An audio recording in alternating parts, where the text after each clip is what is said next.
Hello, everyone, and welcome to today's PC-DMIS Enhancements webinar. We are excited to have you here today. My name is Lynn. I am the Software Maintenance Agreement Specialist here at CMMXYZ. I'd like to introduce today's presenter, my colleague, Trevor McLaughlin. Trevor is an application specialist here at CMMXYZ. You may have spoken to him over the phone or see him on our tech tips videos that are available on our website. He is also one of our instructors that teaches not only PC-DMIS, but many other training courses such as GD&T, statistics, and Polyworks that are available here at CMMXYZ. I will talk a little bit more about that at the end of our presentation. If you can't stay for the entire webinar, a recorded version of this webinar will be available. We'd love to hear from you. If you would like to ask a question, please enter it in the chat and Trevor will respond. For those of you just joining us, welcome. We will now start the PC-DMIS Enhancements webinar with CMMXYZ Application Specialist, Trevor McLaughlin. Okay, thank you, Lynn. So let's get right started now. I'll just launch my presentation. Okay, so this is my PC-DMIS Enhancements since 2020 webinar. The reason I picked 2020 was because that was the point where some major changes were taking place in the software, and I'll go through that with you one at a time. So this is a beneficial webinar for those of you who have not upgraded or using an old version, and those of you who are using new versions, you will see maybe some stuff that you didn't know that was in the software. Okay, so this webinar will cover these release dates. So these are the dates, all of them were released since 2020. So that's 5 versions. So note also that in 2021, they changed the naming convention to 2021.1. So they've just done away with the R, so R1 or R2. Typically every calendar year, they'll release 2. To date, the most current version is 22.1, and at the end of the webinar, I'll launch that and I'll just show you what it looks like. Okay, so here's the topics I'll be talking about: GD&T reporting, CAD programming, user interface. And as I present, I think what I'll do is pause at the end of each unit and then encourage questions or, some interactivity. So if you have questions, just put them in the chat. Lynn will be monitoring them and I can see them as well. So we can turn off your mic and you can even talk to me so we can talk back and forth, or I'll just answer the questions at the end of each unit as they come up. Okay, unit number 1, the big one, GD&T.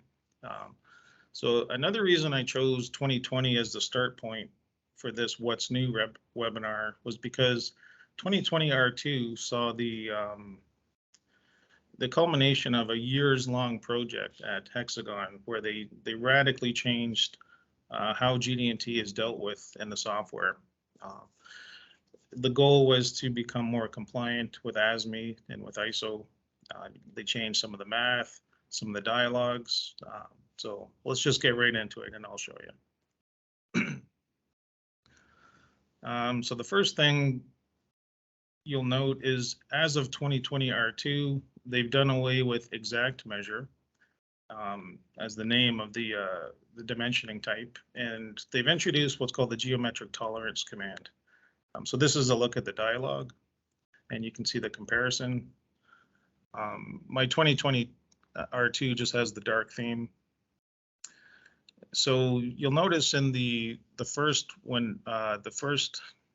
tab, the feature control frame tab, they have the advanced modifier checkbox. I don't know if you can see my mouse right there. And I'll talk a little more about that later. The reporting tab has a new look. In the analysis portion, you can see the icons as opposed to the actual words, textual, graphic, and CAD graphics. They've also added a math section, so that's a huge change. And I'll be talking about the math in upcoming slides. and also the size section. So you can change the math, and it's very important, but I'm talking about that in a later slide. The nominals tab, one change they made here in 2020 R2 is you can no longer edit nominals in this field here. In prior versions, you could actually type in and override the nominals, but they are not allowing you to do that. You will have to edit that in the feature command. So that's new. New look to the edit window. This was in response to a huge demand by users. One of the problems with the exact measure was you could not see results in the edit window. So now the results are shown. So there's my, that's a position. So you can see it there, measured results. Prior to that version, you would have to open up the status window or actually view the actual report. Support for additional modifiers. So this is what's known as the tangent plane modifier, and you can see it there in the standard. Prior to that, you could not even do that if it was on your drawing. Here's a brief explanation of it. If you take my GD&T class, you'll learn this in great detail. This is actually slides from my GD&T class. So basically, the tangent plane only evaluates the high points of the plane and filters out the rest. So if you see that on a drawing, PC-DMIS now supports that. The datum translation modifier, you can see it there as a little triangle. It's actually two triangles. This is the datum triangle. The other one we'll talk about with profile. But the way they've designed it in 2020 R2 is you have to actually check this box here for the advanced modifier to have that shown up. And you can see it there in the standard as of 2009, but we're currently on 2018 standard. So here's a very complex explanation of that translation modifier. So it's similar to maximum material boundary or datum shift. The only difference here is it's only allowed to translate in one direction, must remain parallel to that datum A. So it's kind of getting into the nerd weeds of GD&T. So here's another modifier they've added support for. This is another triangle, but it's a different kind of triangle. This is for profile, known as the dynamic profile modifier. So again, if you see this on a print, PC-DMIS now supports that. So the way that works is the profile controls the form of the feature without controlling size. So it's freed up of the size, unlocks the size requirement. So I've yet to see that on the print, but if you, I mean, this is in there due to industry demand. So some people are using it. So this is one of the ones I really like, the circularity enhancements. And I do have a video on this, a tech tip video on this particular enhancement. So prior to 2020 R2, you could only apply circularity to a circle, whether it's constructed or measured. But now you can apply circularity directly to a cone feature or directly to a sphere feature. In the past, you would need to do like cross-section circles or just a couple extra steps, but now we can just apply it directly to a sphere, a cone, or a cylinder. So you can see the difference there from 2019 to 2020. So the cylinders would not even come up in the list in the old version. So, but it just saves a few steps, makes your programming more efficient. So that's one of the ones I really like. So this is similar to that enhancement with runout now. You can apply runout directly to or circular runout, I should say, directly to a cylinder or a cone. So similar to circularity, in the past, you would have to actually measure a circle or construct a circle. So again, it saves a step. So there's a comparison from 2019 to 2020. In 2019, it only allowed scans or circles or sets of scans. 2020, we can apply directly to cylinders, circles, or conical features. So again, saves a step. And what PC-DMIS will do is extract out the worst circle from all of the hits. So you would measure your cylinders in sort of like cross-section circles, and then it would extract the worst and report it.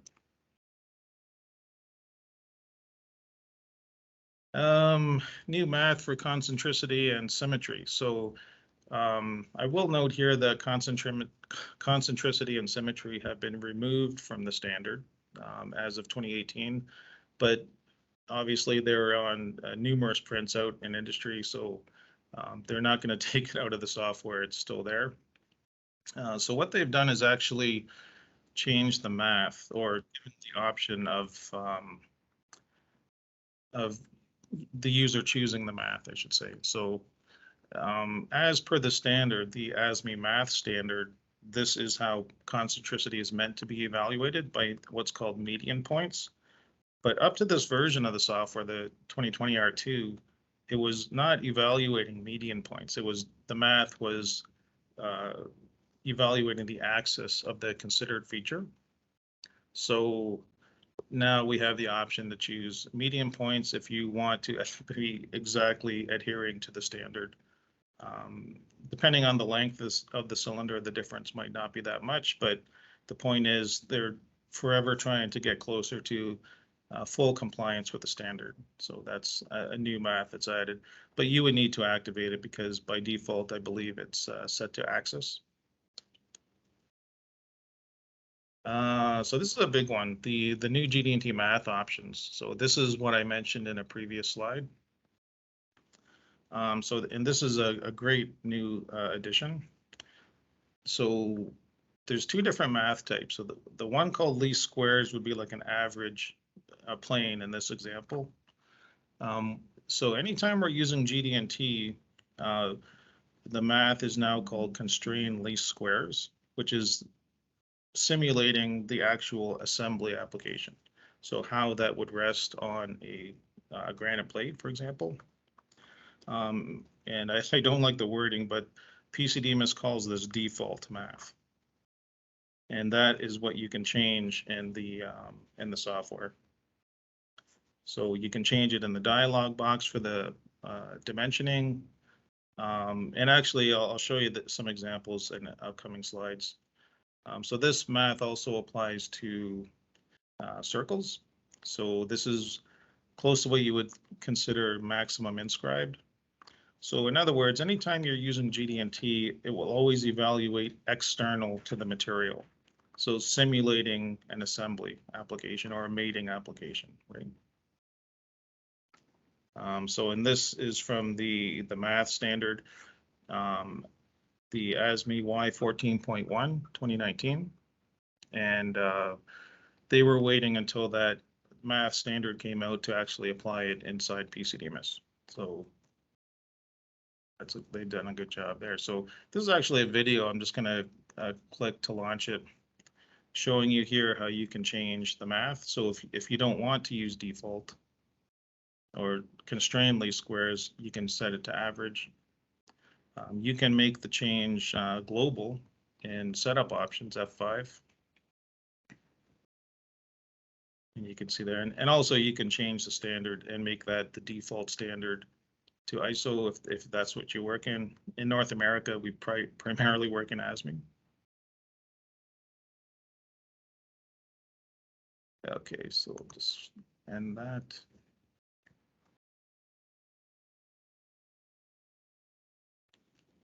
Okay, so another GD&T change, and this is one I really like, is the common datums. When you see the dash, the C-D, so this is when both C and D are equal importance as a primary datum. In the past, it was a lot of steps. So I just made a little video to show the old method. So what we would need to do is define the two datums. I think it's like E or F or D or E. So we define them independently first, datum D, datum E, and then we have to choose one of them.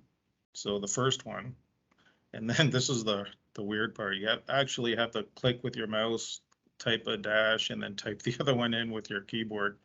So that's the old way. And I'm glad they got rid of that. The new way is a checkbox. So in the datum definition dialog, you would check the box, choose your first datum, and then choose your second datum. So D first, E second, and then you would see it appear there and just press create.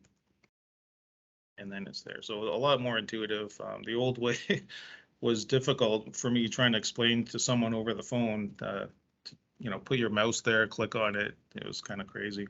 So anyway, now that is in the list of available datums. And this is fairly prevalent out there. I've seen quite a lot of this. So now, as of 2020 R2, I believe,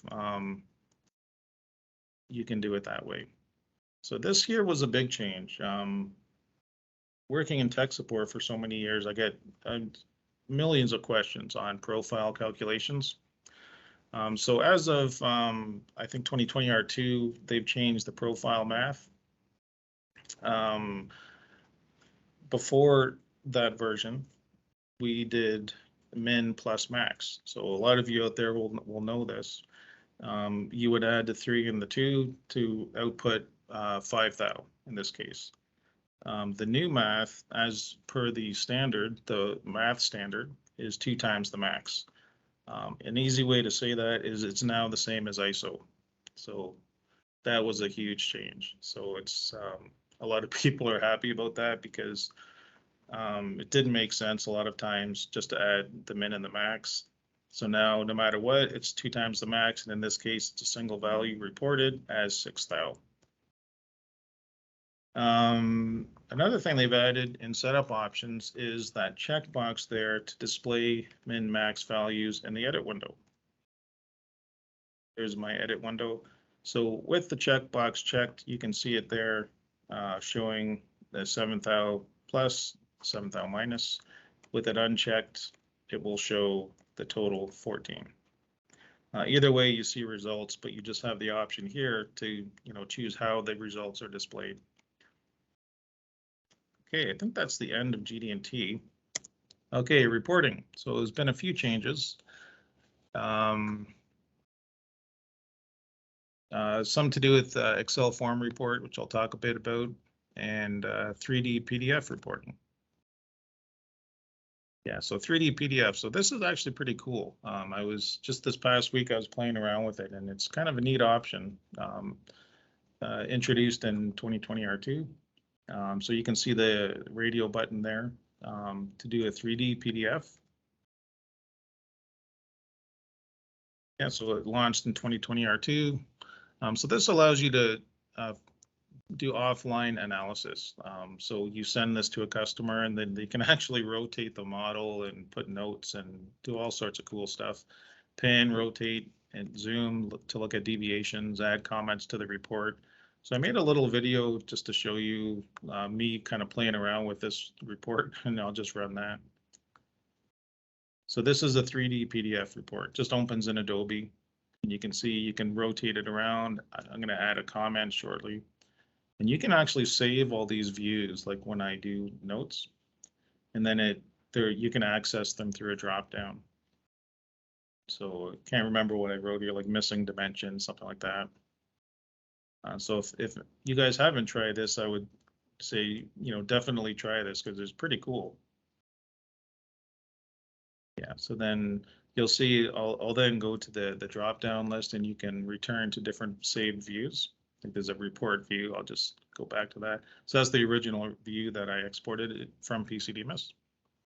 So that's a 3D PDF. And this was actually in response to huge demand. Everyone was asking for this. And they finally put it in.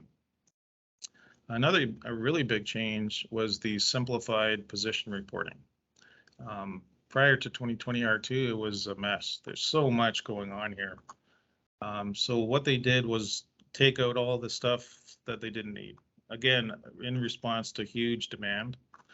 So now the new look actually looks more like legacy reporting. So you can actually see the axis TP, true position, and the measured value.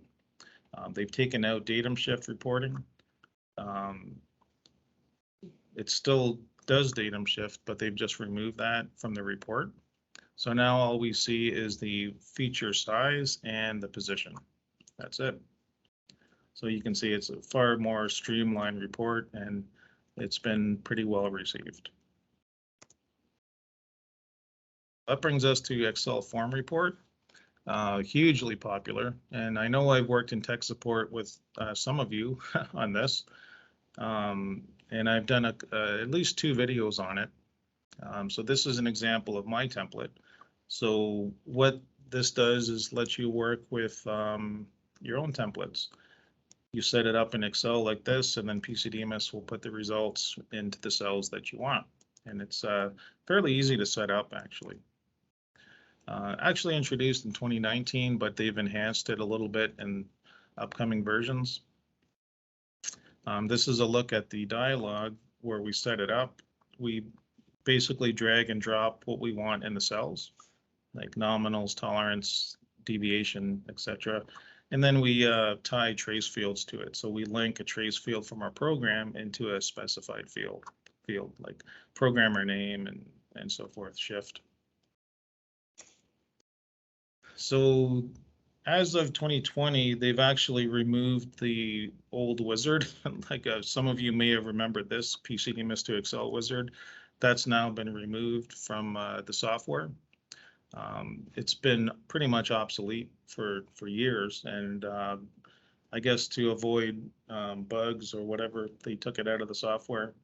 So now going forward, please use the Excel form report. It's much better. So what's new in Excel form report is the checkbox show report. So similar to the other type of reporting, PDF, RTF, it will actually open your Excel report after you run your program.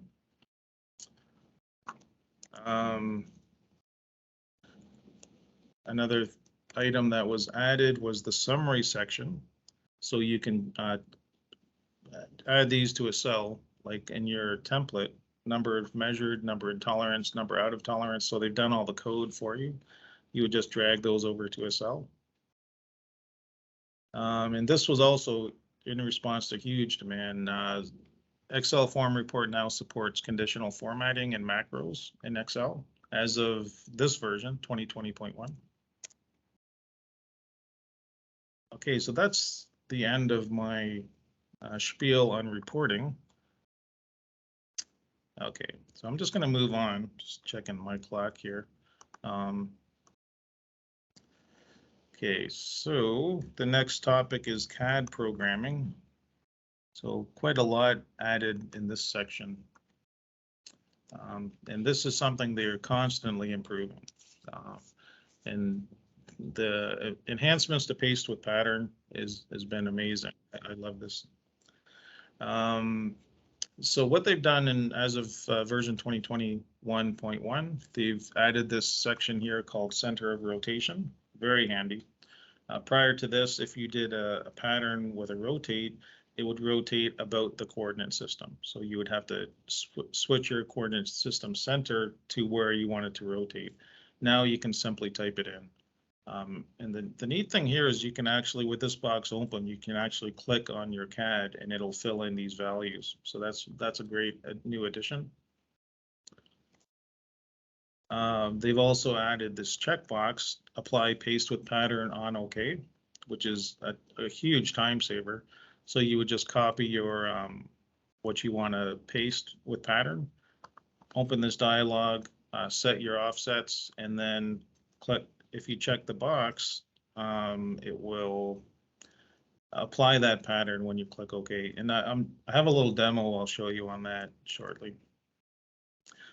They've added a new tab, the curve tab, which is really cool. So now you can paste with pattern along a curve, so it'll follow that form. Again, in response to huge demand and because of all the complex shapes out there. And also that checkbox is added to that tab as well. I think I have a little video I'm going to show you on that. Yeah, so this is just me demoing this. So you can see on this part, there's a little curve there. So at one point, I'll copy it first, just a straightforward copy, put my cursor at the end, open the paste with pattern. So in the curve tab, first thing you'll do is enter how many times you want it to offset, or actually the distance. Pick the curve and then just click OK. So that's a real quick way to do that. Yeah, big time saver. And actually before it wasn't even possible to, like if you did paste with pattern, it would just pattern the first point but not follow the curve. So that's a big enhancement.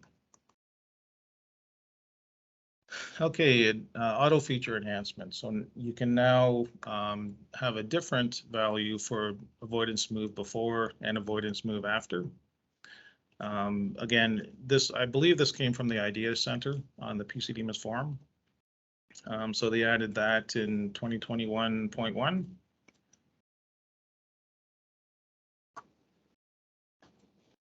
Measurement strategy editor, one of my favorite tools in all of PC-DMIS.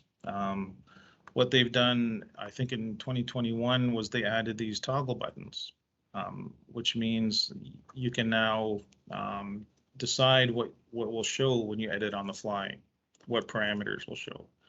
Yeah, so I have a little video on that. So if you don't know, the measurement strategy editor has a new toolbar right here, and pressing that button there will open it. So in the video, I'll show you that. So I'll just pick a circle.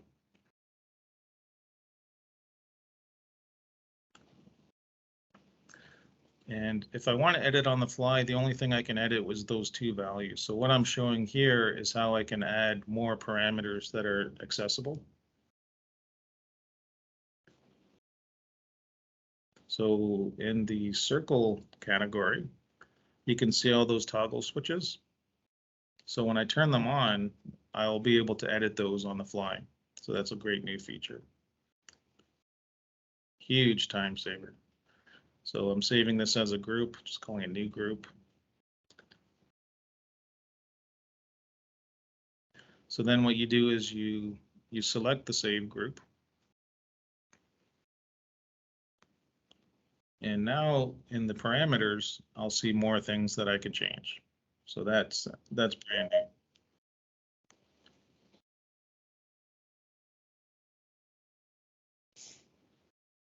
new. Okay.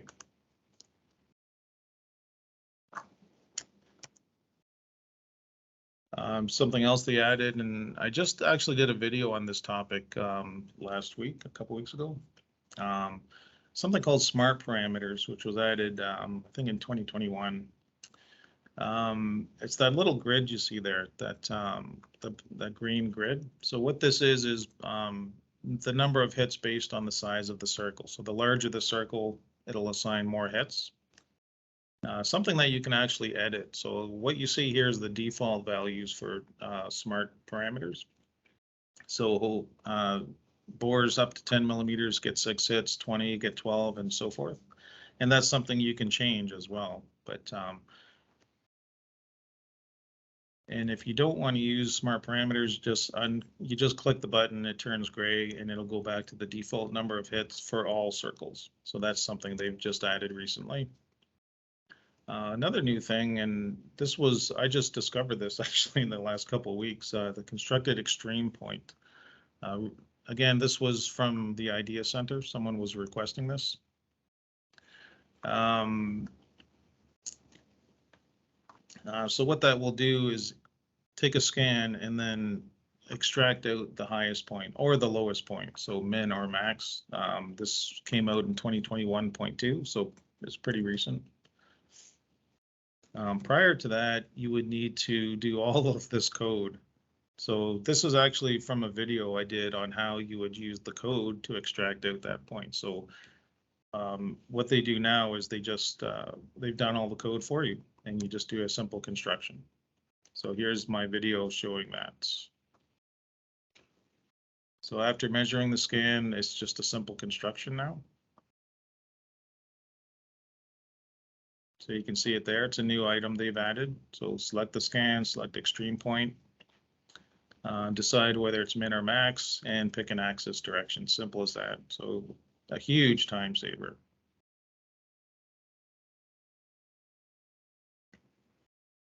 Yeah, and then you would just dimension that point.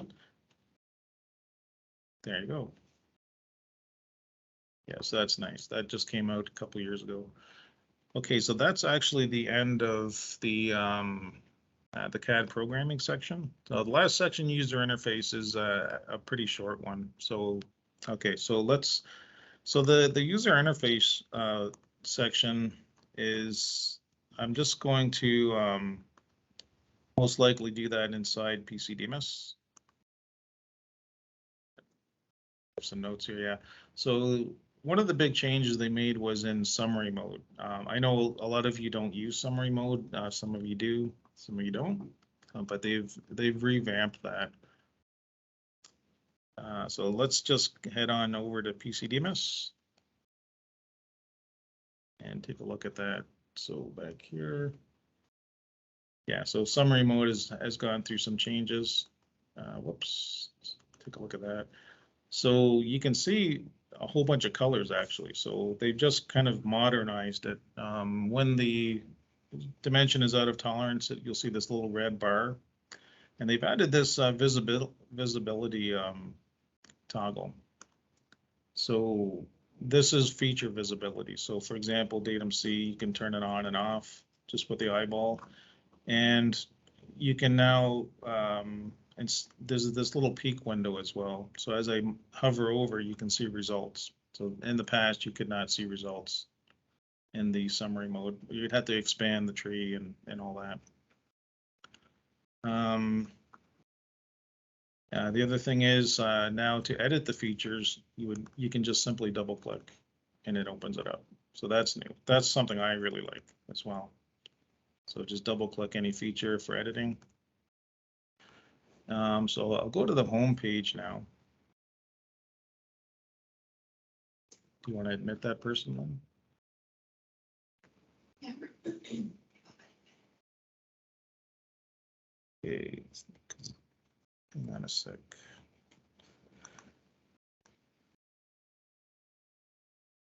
Okay, yeah, so here's our home page. So I actually have the dark theme set here. And that is not by default. If you do want the dark theme, you go to settings and you can change it here. So I would need to actually restart my my software to make that happen. So just bear with me 1 second and I'll show you the dark theme, the light theme actually. Hang on a sec. Okay, so I'm just relaunching PC-DMIS 2021, sorry, 2022.1.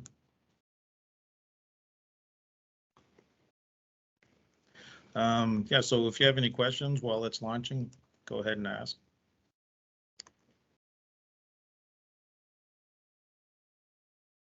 Okay, so here is my the light theme. So if you want to change, I usually have the dark theme. I just prefer that. So there's actually a lot of tabs here. The Discover tab is, a lot of people aren't even aware of this. And I'll full disclosure, this is how I discovered the constructed extreme point. So when you click on that, it'll go to actually play a video in your browser on that. So this is done by Hexagon, new summary mode. And so they're constantly adding videos here. So I saw a 3D PDF there as well. GD&T selection from file. So these are some handy videos that most people aren't even aware that they're there. There's a favorites tab, a recent tab, and the home tab. And also links to the forum, the Idea Center, which the Idea Center is great because they've actually, a lot of what I presented today came from the Idea Center. So this is users suggesting new features. The other thing is, I don't know if I showed you the example videos. Yeah, so here it is, these example routines. So this will be an actual program that demonstrates all of these different features, small arc analysis, tangent points. So you can actually download the actual PC-DMIS program that the Hexagon application engineers have done. And this whole section was came from the Idea Center. There was a lot of demand for that. So I've tried a few of these. They're pretty neat. I think I do have a video on this as well. But anyway, that's in the Discover tab. Also in settings, you can disable internet access, because on the home screen, you can see we have access to the internet here. But you can disable that if you log in as administrator. Okay, so I think I'm just going to leave it at that for my presentation, because if there's no questions, I'm going to turn it over to Lynn, who's got some parting words. Okay, thanks, guys. Thank you again, Trevor, for answering those questions and for a great presentation. If you would like to start using the latest version of PC-DMIS, you can download it from our website at cmmxyz.com/PCDMIS-downloads. You must have a current software maintenance agreement, or SMA. This is a yearly agreement which gives you access to the most current releases of the software. You also receive unlimited technical support from CMMXYZ and priority queue placement. We can help you via email, telephone, and remotely. To open a support ticket, you just send an email to techsupport@cmmxyz.com. Another added bonus of purchasing your SMA from us is our monthly professor sessions. This allows you a free virtual session up to 45 minutes with a member of our software support team to discuss measurement problems or anything related to PC-DMIS. If you have any questions, I'm happy to help. You can reach me at 1-800-606-9266. My extension is 230, or you can send me an email at sales@cmmxyz.com. Before we sign off, I'd love to tell you a little bit about the training classes that we offer. CMMXYZ offers in-class training at our location, on-site at your location, or live remote. Our remote CMM training allows for constant student-teacher collaboration via face-to-face interaction. You get quizzes, application sharing, and remote access. It's our extensive classroom-based learning fully transposed to a digital environment. So we have equipment training on absolute ARMs, CMMs, software training. We have PC-DMIS training levels 1, 2, and 3, Polyworks training, OGP software, GD&T training, basic 1-day, fundamentals 3-day, 1-day basic SPC, and we also offer custom training to suit your needs. You can feel free to reach out to us via email at sales@cmmxyz.com if you're interested or want to know more. Thank you all for attending. We hope you have learned and enjoyed this presentation.